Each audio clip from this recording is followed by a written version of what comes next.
अस्सलाम वालेकुम दोस्तों, मैं हूं नासिर और आप देख रहे हैं चैनल वाईटी।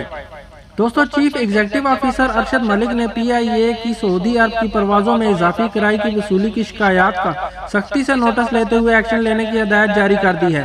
PIA तर्जुमान के मुताबिक कुछ एजेंट और अनासर ज्यादा तलब से फायदा उठाकर इजाफी किराया वसूल कर रहे हैं। PIA का किराया तमाम टैक्सीज के साथ 84,000 रुपये है। पुराने टैक्सीज की इन परवाज़ों पर री अकोमोडेशन $100 में करवाई जा सकती है।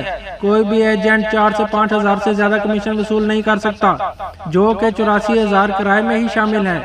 तर्जुमान ने कहा है कि मुसाफिर टिकट की अदायगी के लिए इससे ज्यादा हरगिज न दें और अगर कोई इससे ज्यादा तलब करता है तो फौरी तौर पर PIA की वेबसाइट पर रिपोर्ट करें।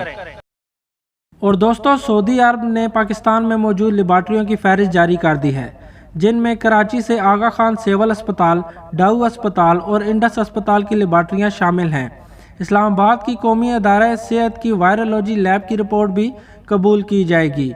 लाहौर में primary and secondary health department Shaukat Khanum और चुगताई लैब की टेस्ट रिपोर्ट पर भी सऊदी अरब जाने की इजाज़त होगी। मुल्तान में नश्तर अस्पताल की लैब के कोरोना टेस्ट हतमी तस्वर होंगे।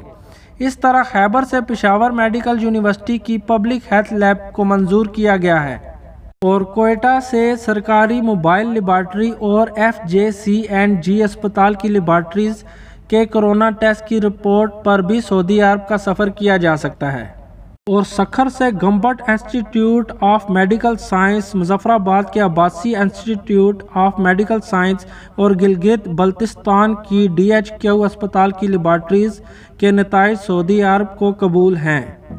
और दोस्तों, अब तक के लिए इतना ही। मिलते हैं अगली न्यूज़ पे।